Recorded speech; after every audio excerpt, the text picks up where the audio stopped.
আসসালামু আলাইকুম। গতকালকের আগের দিন না, ঠিক তার আগের দিন, 2 দিন আগের রাতে আপনার ফেসবুকে আইবি রহমান মুক্তি পাইছে।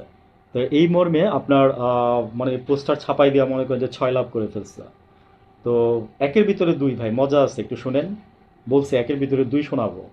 তো আইবি রহমানের এই ছবিটা হচ্ছে আপনার এই 2022 সালের।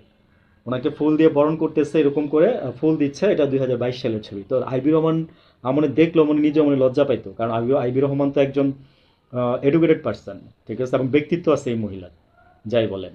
তো আমার ব্যক্তিগতভাবে ওনাকে পছন্দ, ঠিক আছে, আওয়ামী লীগ করুক যাই করুক, উনি ভালো কাজ কিন্তু মানে ম্যাক্সিমাম ভালো কাজ করছে। যে বেশি ভালো কাজ করবে তাকে আমি, ভাই দোষ মন্দ দুইটা নিয়ে আমরা মানুষ জন্মাইছি, ঠিক আছে, আমরা দুইটাই করবো, কিন্তু কথা হচ্ছে যে আমরা পরিপূর্ণ হইতে পারলে আমরা তো ফেরেস্তা হয়ে যেতাম।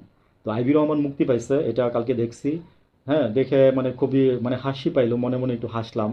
তো রিউমার স্ক্যানার তো আছেই, ওটা দিয়ে চেক করার পরে সব বলে দিচ্ছে 22 সালের ছবি, অ্যাটসেট্রা অ্যাটসেট্রা অনেক কিছু। হ্যাঁ, কি আর বলবো। তো আমি এর আগে একটা বুদ্ধি দিছিলাম, বুদ্ধিটা লাস্টে দিয়ে যাবো আবার যারা এগুলো করতেছেন। হুম। না, লাভ কাদের হবে আর কাদের ক্ষতি হবে। তো বলছি না, একের ভিতরে দুই শোনাবো। আরেকটা হচ্ছে পলকও মুক্তি পেয়ে গেছে আন্তর্জাতিক ট্রাইব্যুনাল আদালত থেকে। বুঝছেন তো, পলক আন্তর্জাতিক ট্রাইব্যুনাল আদালত থেকে মুক্তি পেয়ে যাবে, সেগুলো নিয়ে মানুষ আবার লাফালাফিও করতেছে।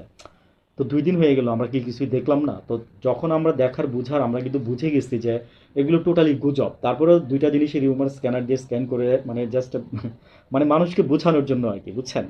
তো আমি এই যে 2 দিন পরে আজকে এটা নিয়ে কথা বলতেছি। এর মাঝখানে তো নেপালের প্রধানমন্ত্রী আপনার এই যে ঠিক হাসিনার মতো করে চলে যেতে হয়েছে। তো এগুলো নিয়ে কথা বলার ইচ্ছা ছিল, কিন্তু ডাকসু নির্বাচনকে ঘিরে একটু খোঁজ খবর রাখতে গিয়ে বা মানে নিজস্ব ইনকারেজ, মানে মানে নিজস্ব উৎসাহ থেকে গিয়ে রাখতে গিয়ে মানে অনেক কিছুই মানে বলতে পারি নাই। তো হাসিনার মতো এই অবস্থা হয়েছে শ্রীলঙ্কার নেপালের প্রধানমন্ত্রীরও, বুঝছেন, গতকালকে। তো যাই হোক, আমাদের একদিকে ডাকসু নির্বাচন হয়েছে, আর ওদের মনে হয় গতকালকে বা তার আগের দিন হয়েছে।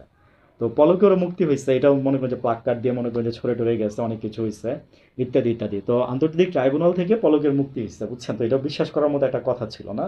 তো অনেকে আবার বিশ্বাস করছে ভাই, তো এদের জন্য রিউমার স্ক্যানার আসছে বা মানে মানে স্ক্যান মানে নিউজগুলো আমরা জানতে পারি সঠিকভাবে, নাহলে হয়তো বা একটা জঘন্য অবস্থা হয়ে যেত। তা আমি বুদ্ধিটা দিই আপনাদেরকে, যারা এগুলো করতেছেন আমি বলছি যে দেখেন, এতে আপনাদের কিন্তু ক্ষতি হচ্ছে, এবং যারা বিজ্ঞ আছে তারাও বলতেছে যে এটা আওয়ামী লীগের জন্য চরম ক্ষতি হচ্ছে, চরম চরম চরম। একদিকে এগুলো মনে করে যে মানুষ বিশ্বাস করবে না, একটা সময় এসে এখনই বিশ্বাস করতেছে না।